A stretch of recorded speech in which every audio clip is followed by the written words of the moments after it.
The rain poured in sheets, its cold fingers clawing at the earth. Klaus Delacroix stood at the edge of the dense European forest, gazing out across the island. A storm was approaching, its dark clouds rolling across the sky like a tidal wave of shadow.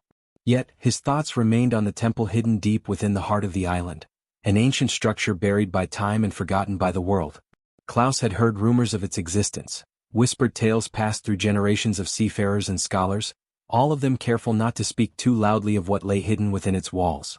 But for Klaus it was a challenge.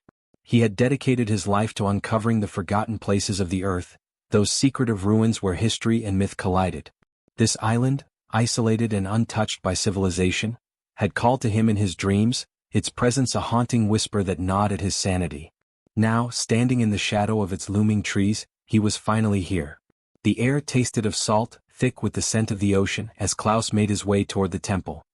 His heart thudded in his chest, not from fear but from anticipation. The island seemed alive, the silence pressing down on him, suffocating in its intensity. As he approached the structure, the dense foliage gave way to a clearing. There, nestled at the foot of a jagged cliff, stood the temple. It was unlike anything Klaus had ever seen. Its architecture was foreign, ancient, and unlike the Roman or Greek ruins he had studied. The stone walls were weathered, covered in moss, and crumbled in places, as though time itself had conspired to hide its secrets. The temple's entrance was a yawning gap in the stone, flanked by two enormous pillars, their surfaces etched with symbols Klaus couldn't decipher. His fingers itched to explore, to uncover the truth hidden beneath centuries of dust. He stepped forward, his boots crunching on the gravel, the sound unnaturally loud in the stillness. Inside, the air was stale, heavy with the scent of decay and ancient incense. The darkness was almost suffocating, but Klaus had come prepared. He fumbled through his pack and pulled out a flashlight, its beam cutting through the gloom. The temple was vast, the hall stretching far beyond what his light could reach. Strange carvings adorned the walls, scenes depicting angels and demons in a timeless battle, their faces twisted in agony. But it was the statue at the far end of the hall that caught his attention. It stood alone on a pedestal, bathed in an eerie red glow that seemed to emanate from the eyes of the figure. The figure of a god, or perhaps something once divine. The wings were shattered, broken pieces lying scattered around its base, as if the statue had once been part of something grand, now reduced to ruin. Its eyes, two orbs of deep, glowing crimson, seemed to follow Klaus, burning into his very soul. His breath caught in his throat, his pulse quickening. He approached it cautiously, the hairs on the back of his neck standing on end.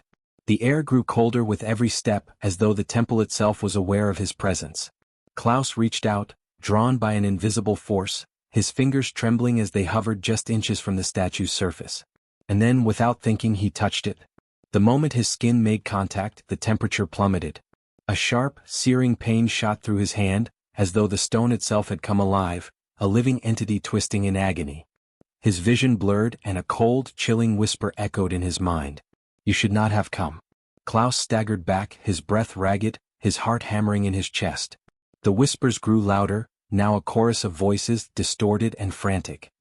His skin prickled, and the air around him seemed to warp, as though the very fabric of reality was beginning to tear apart. Suddenly a movement caught his eye. A shadow flickered at the edge of the light, someone, standing in the doorway of the temple. It was a figure, tall and gaunt, with skin that seemed to shimmer like smoke. Its eyes were hollow black voids that drew him in with an unnatural pull. It moved toward him, its form twisting and shifting, as if it was not bound by the laws of the physical world. Klaus froze, unable to move, his mind screaming to run, but his body betrayed him. The figure stepped closer, its presence suffocating. It was as though the world itself had bent around it, and for the first time in his life, Klaus felt the cold, suffocating grip of true fear. The figure's voice rasped, low and guttural. "You have unleashed the curse." Before he could respond, the figure vanished into the shadows and Klaus was left alone in the temple, the whispers still echoing in his mind, the sensation of eyes watching him growing stronger with every passing second. He knew in that instant that he had made a grave mistake. The curse was no longer a myth, no longer a distant whisper. It was real and it had chosen him. And as the last rays of the storm-darkened sun flickered through the temple's cracked roof, Klaus Delacroix understood that his journey had only just begun. But it would not be the journey he had imagined. No. It would be a descent into madness, an agonizing battle against the very creatures of darkness that had once been gods. and now were his tormentors. With each passing moment, the curse would grow stronger, and the creatures from beyond would come for him. The storm raged outside as though the heavens themselves were waging war against the island. Klaus Delacroix stood frozen in the heart of the ancient temple, his breath shallow and ragged, the weight of the curse now pressing down on him. His hand throbbed where he had touched the statue, the searing pain still echoing through his veins like the bite of 100 needles. But it was not the pain that terrified him now. It was the presence, the oppressive feeling that something unseen, something malevolent, was lurking just beyond the edges of his vision. The whispers had not ceased. They had grown louder, more distinct, until they filled the space around him, like a chorus of lost souls trapped in eternal torment. "You are the heir." The words slid into his consciousness, cold and sharp, a truth too terrible to comprehend. Klaus stumbled backward, his mind reeling as the shadows in the temple seemed to shift, to writhe. He tried to lift his flashlight, but the beam flickered and died, plunging him into darkness.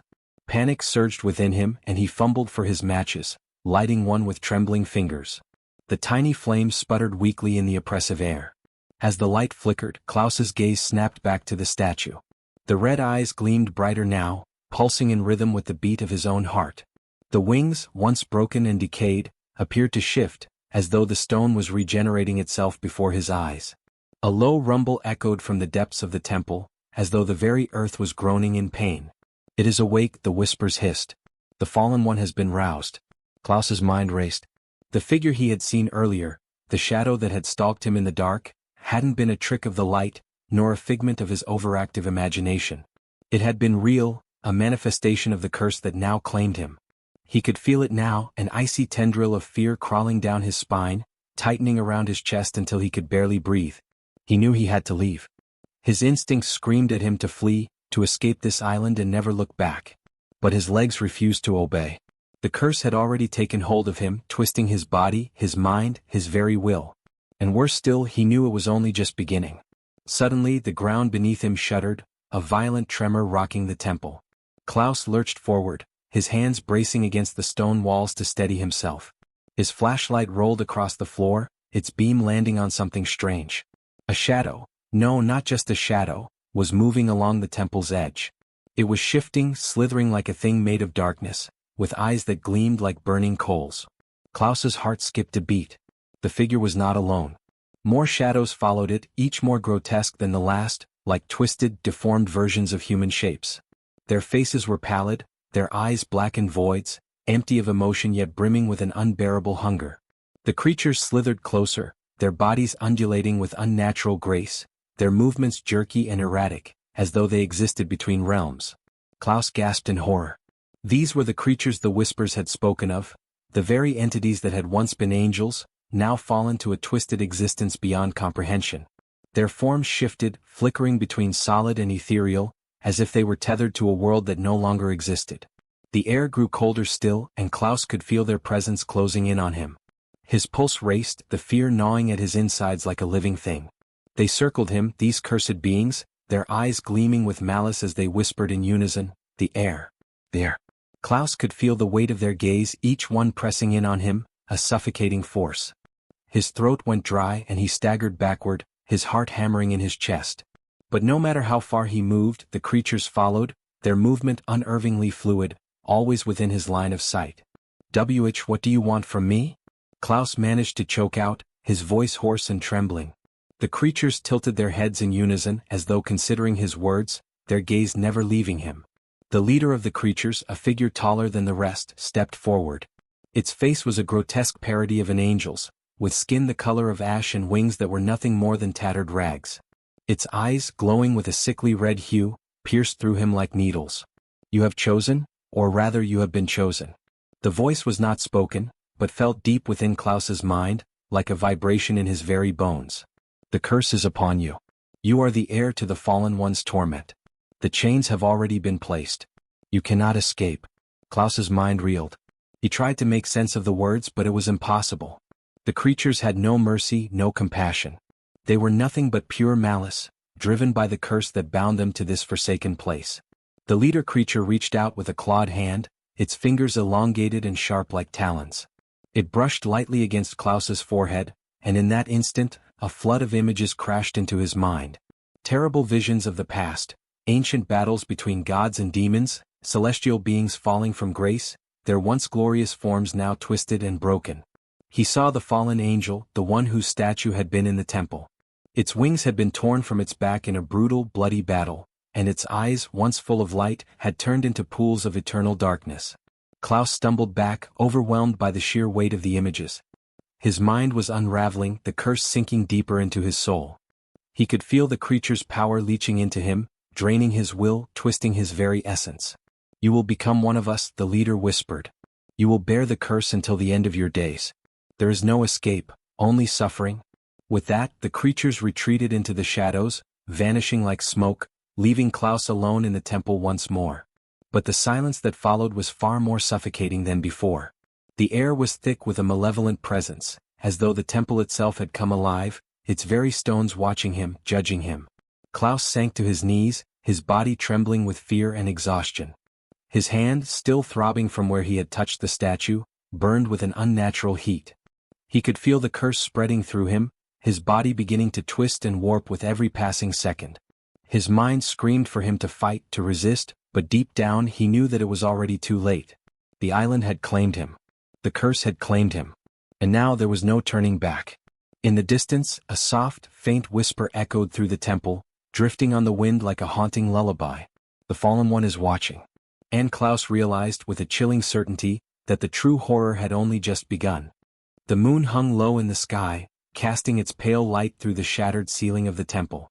Klaus had not moved since the creatures had vanished, his body slumped against the cold stone floor, his mind swimming in a sea of madness.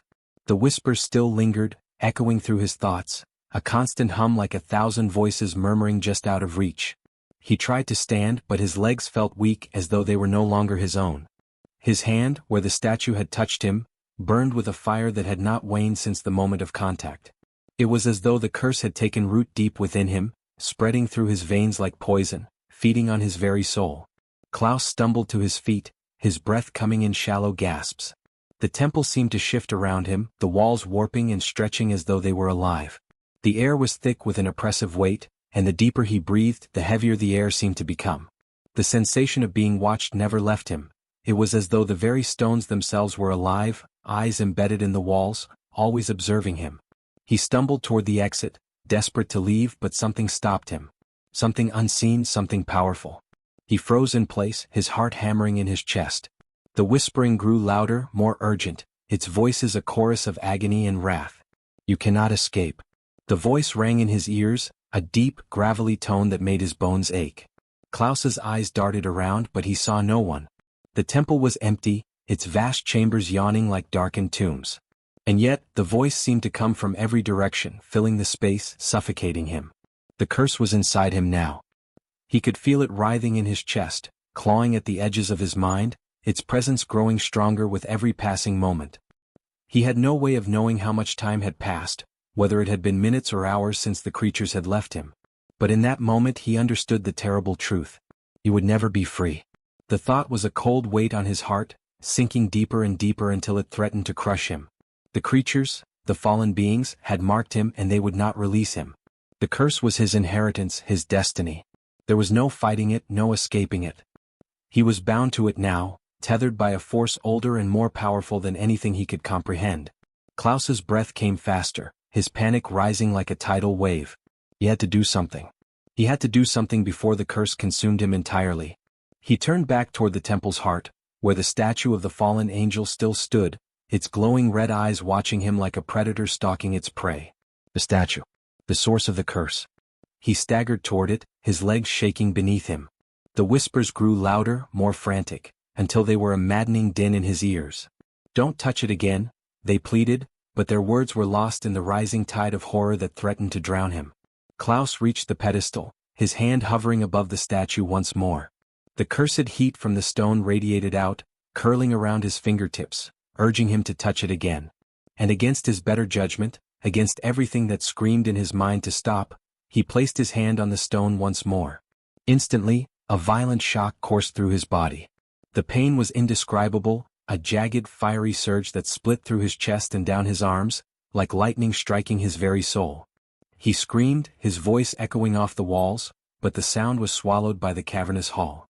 The world around him seemed to twist and bend, the temple's walls warping in ways that defied logic. And then the whispers returned. "He is coming." The voice was not from the creatures, not from the fallen ones. This voice was different. It was deep, resonant, ancient. It reverberated through his entire being, sinking into his bones like a truth he could not deny.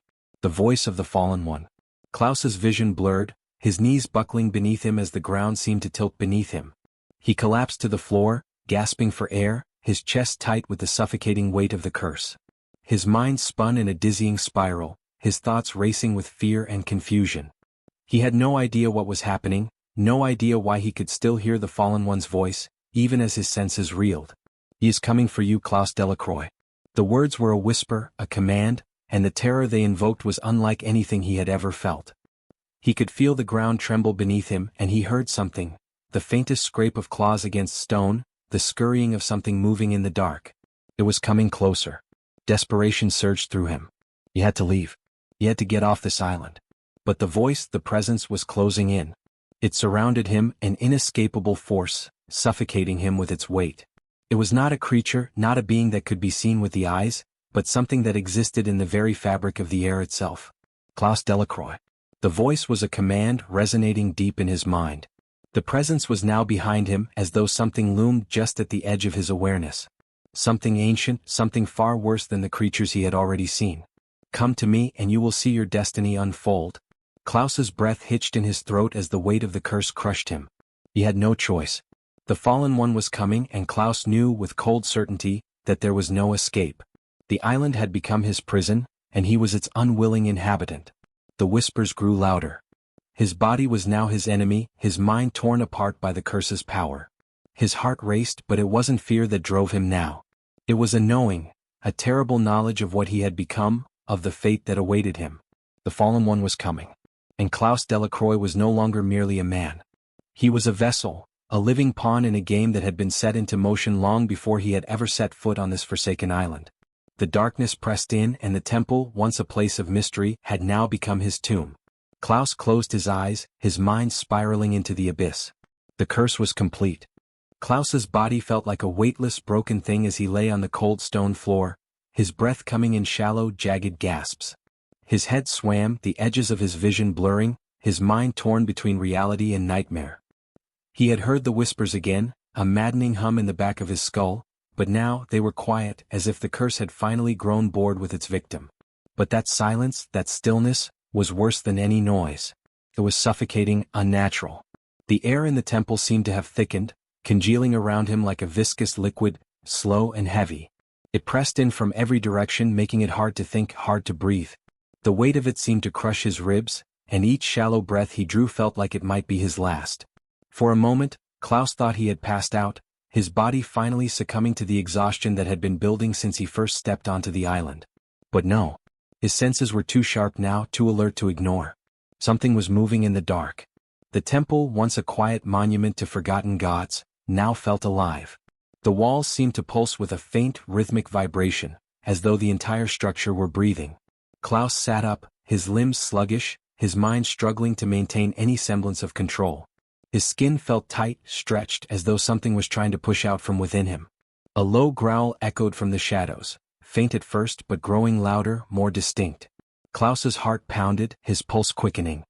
He knew what it was even before the creatures revealed themselves. The same figures, the same twisted, deformed angels were returning. The curse was calling them. It was calling him. The growl grew into a screech, and from the darkness, something massive emerged. A creature larger than the others, with wings so torn and ragged they barely resembled the things they once were. It had the body of a man, but its face was a grotesque, twisted parody of an angel. Its skin was ashen, cracked, and its eyes gleamed like molten embers, burning with an unholy fire. Klaus wanted to scream, but no sound came from his throat. He was paralyzed, his limbs frozen in place by the terror that gripped him. The creature's eyes locked onto his, and in that instant, Klaus felt something shift deep inside him, something that should not have been there, something ancient, dark, and powerful. The creature tilted its head, studying him with an unsettling curiosity. It took a step forward, its clawed feet scraping against the stone floor. The air around it shimmered, as though the very presence of the creature warped the space around it. Klaus felt the pressure on his chest grow even heavier, the darkness closing in tighter. "It is time," the voice whispered in his mind again. "The fallen one. Your journey has just begun, Klaus Delacroix." Klaus could barely think. His mind was a haze of fragmented thoughts and images. He tried to push himself to his feet to escape, but his body refused to obey. His legs were like lead, his muscles stiff and unyielding. His hand throbbed where the statue had cursed him, the pain now a constant, burning reminder that he was bound to this place, bound to the island and the curse it held. The creature before him let out another guttural growl, its voice low and malevolent. "You think you can run? You think you can hide?" Its voice, like the others, was not spoken aloud but embedded directly in Klaus's mind, making it impossible to ignore, impossible to escape. Klaus's heart raced. He had to fight, had to do something, anything to stop this. His fingers twitched, his nails digging into the stone beneath him. And then, suddenly it came to him, an idea, a desperate, almost nonsensical thought. He had been drawn to this island for a reason, hadn't he? The curse was not just a random event, it was part of something larger. Something ancient. He had to understand it. He forced his body to move, pushing through the agony, crawling toward the pedestal where the statue had stood. The creature's eyes followed his every movement, the molten fire of its gaze burning through him, but Klaus didn't stop. He reached the pedestal, his fingers grazing the cold stone where the statue had once been. But the statue was gone. In its place was a dark, swirling mist that seemed to pulse with a life of its own. It was the source of the curse, Klaus realized with growing horror. The statue had been but a vessel, a conduit for something far older, far more powerful. As Klaus reached out to touch the mist, he felt a sharp, agonizing pull. The world around him seemed to stretch, to break apart, as though reality itself was unraveling. His body jerked violently, and he was pulled into the darkness, into the swirling vortex that had opened in front of him. And then he was somewhere else. The air was thick with a strange, sulphurous stench. The ground beneath his feet was no longer stone but something softer, slick and wet. Klaus could barely see through the darkness, but the flickering, blood-red glow of distant fires illuminated a landscape that seemed to stretch on forever, an endless wasteland of crumbled ruins and twisted, skeletal trees. The sky above was an unnatural shade of purple, streaked with flashes of lightning, as though the heavens themselves had been torn asunder. He was no longer on the island. Klaus stumbled forward, his mind spinning, his heart hammering in his chest. The curse had dragged him into another world, another realm that felt as if it existed just beyond the veil of reality. It was a place of torment, a place where the very fabric of existence seemed to be in a constant state of decay. And there, standing before him, were more of the creatures, more of the fallen, their eyes glowing with that same fiery malice. They were not here for him to escape. They were here to claim him. "Welcome to your true home, Klaus Delacroix," the voice of the fallen one echoed in his mind, cold and final. "You are no longer just a man. You are mine now. You belong to the curse. You are the heir of the fallen one." Klaus's stomach turned as he realized the true depth of his fate. He was not a victim. He was not an innocent. He was a part of the curse now, woven into its very existence. He had been chosen long ago and there was no undoing it. And in that moment, Klaus knew that the nightmare had only just begun. Klaus stood motionless, his body rooted to the ground as the creatures circled him, their glowing eyes piercing the murk of the otherworldly landscape. His heart pounded in his chest, and his breath came in quick, shallow bursts. The air was heavy, thick with the stench of decay and sulfur, and the oppressive weight of the cursed realm pressed against him from all sides, as if trying to suffocate him. The very ground beneath his feet seemed to pulse with the malevolent force that governed this place. It was as though reality itself was twisted here, its rules warped beyond recognition. The fallen creatures, the twisted angels, moved around him like shadows, their malformed wings scraping the air with a sound that was like dry paper tearing. They were silent, but their presence spoke volumes, a language of malice and torment that resonated deep within Klaus's soul. Every movement they made was a reminder that he was trapped. No escape. No hope. Klaus Delacroix. The voice of the fallen one echoed through his mind again, cold and unfeeling. "You are no longer human. You are my heir, the bearer of my curse. You are part of something far greater than you understand." Klaus felt a shiver crawl down his spine. The words hung in the air like a poison, seeping into every corner of his being, making his head spin. The knowledge was there, buried deep within him, the truth that had been slowly unraveling since the moment he touched the statue. He had always been chosen, always been meant to carry this burden. He had thought he was merely an explorer, a man seeking answers, but in reality he had been a pawn in a much larger game. The creatures stopped circling him and gathered around in a loose formation, their glowing eyes fixed on him with an intensity that made his stomach twist. There was something ancient in their gaze, something that transcended time and space. These beings had existed long before the first human stepped foot on this earth, and they had watched as humanity grew, flourished, and then faltered into ruin. They had watched and they had waited. One of the fallen creatures, a twisted figure with pale, cracked skin and hollow eyes, stepped forward. Its voice was a rasp like the sound of grinding bones. "You feel it, don't you?" it whispered, its voice slipping into Klaus's mind like a serpent. "The curse is awakening within you. It is in your blood now. You are becoming one of us. You will see the world through our eyes. You will feel the suffering, the anguish of eternity. You will never escape." Klaus's body trembled as the creature's words took hold. The weight of the curse was unbearable, a crushing force that seemed to seep into every cell, every fiber of his being. His breath caught in his throat as the world around him seemed to warp, the air growing thick with heat, the ground beneath him starting to buckle and crack. He stumbled back, his mind reeling from the overwhelming sensation of something inside him shifting, changing. "No," he thought, desperately trying to hold on to some fragment of his humanity. "I won't become like them. I won't." But it was too late. The curse had already taken root, and there was no escaping its grasp. The fallen creature before him smiled, or at least it looked as if it did.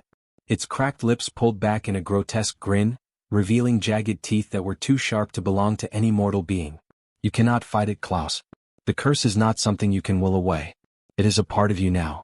You will see what we see, feel what we feel. You will walk the path of despair, just as we have for eons."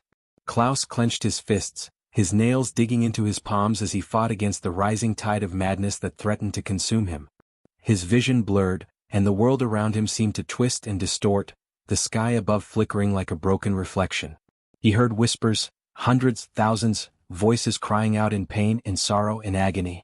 The cries of the fallen, the voices of those who had come before him, their souls trapped in the same endless torment. And then, something began to happen. The landscape around him shifted. The ground cracked open, and the fires that had burned in the distance now grew closer, roaring like a living beast. The twisted trees that had once seemed to stretch infinitely into the sky now twisted toward him, their gnarled branches reaching like skeletal hands.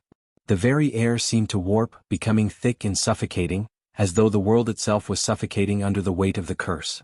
Klaus stumbled forward, his legs weak beneath him. He could feel it now, the presence of something far darker than the creatures around him. A force, ancient and powerful, pulling at him, drawing him toward it. He didn't know where it was coming from, but he could sense its call, like a beacon in the dark, an invitation to something he could no longer deny.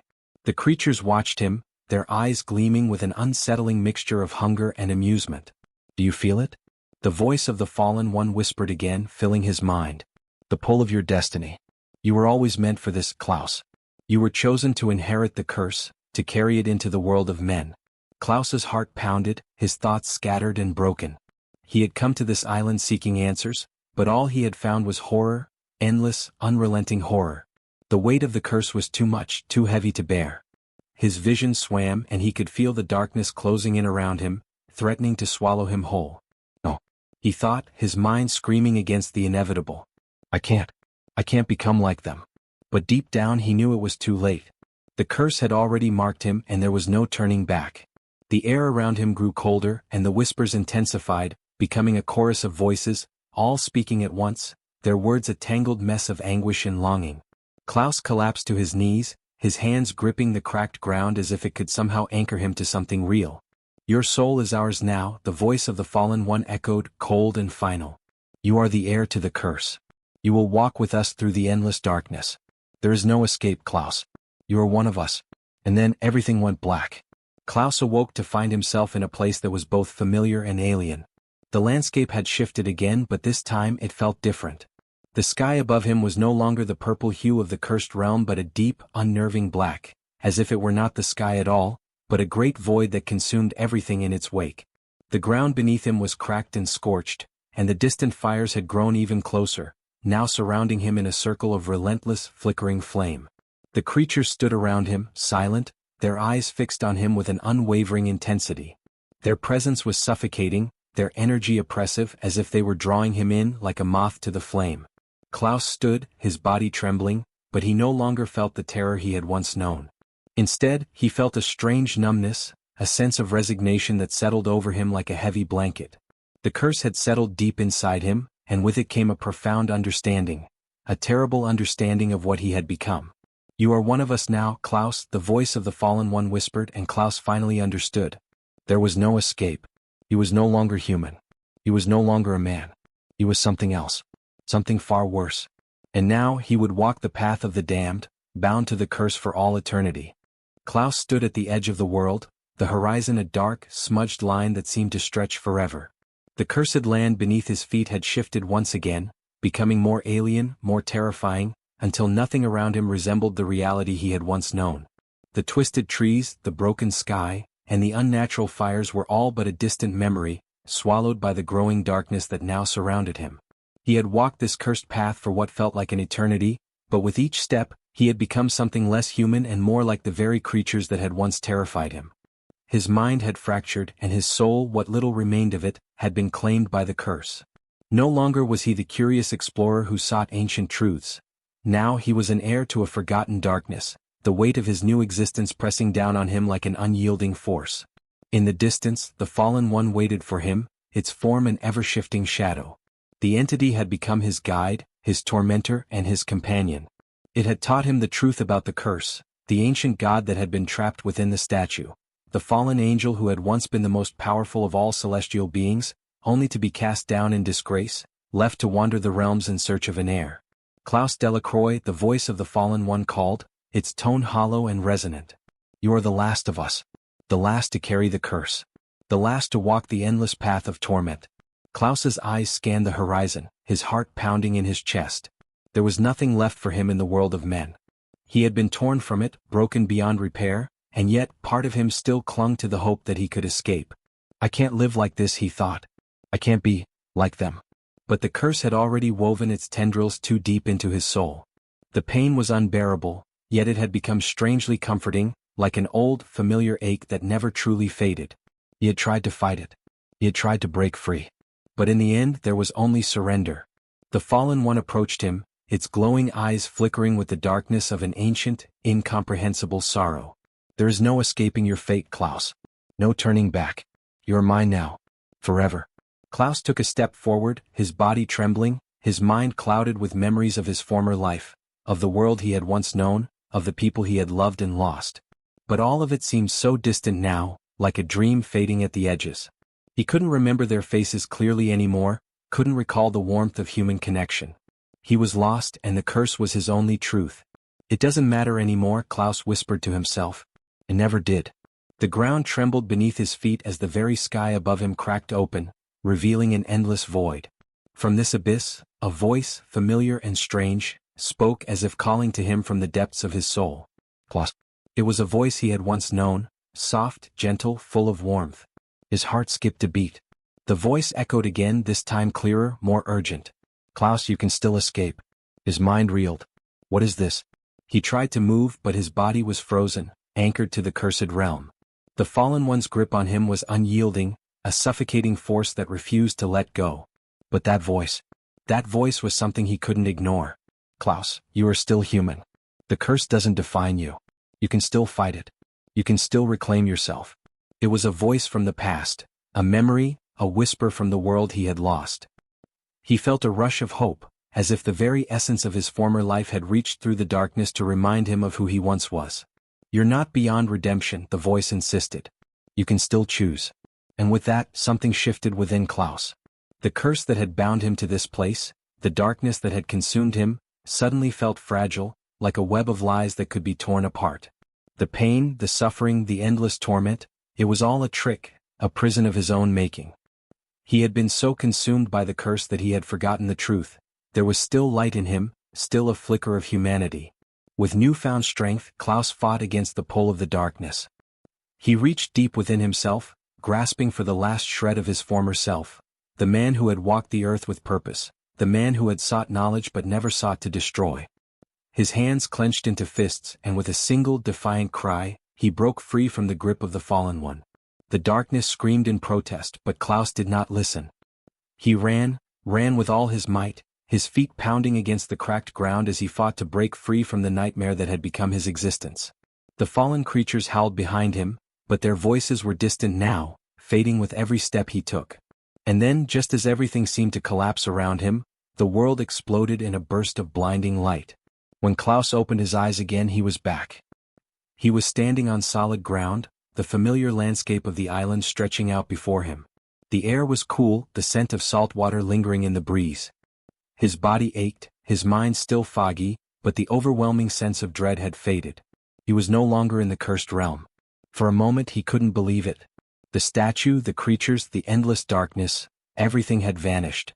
It was as if the nightmare had never been real. But he knew it was real. He had lived it. He had felt it.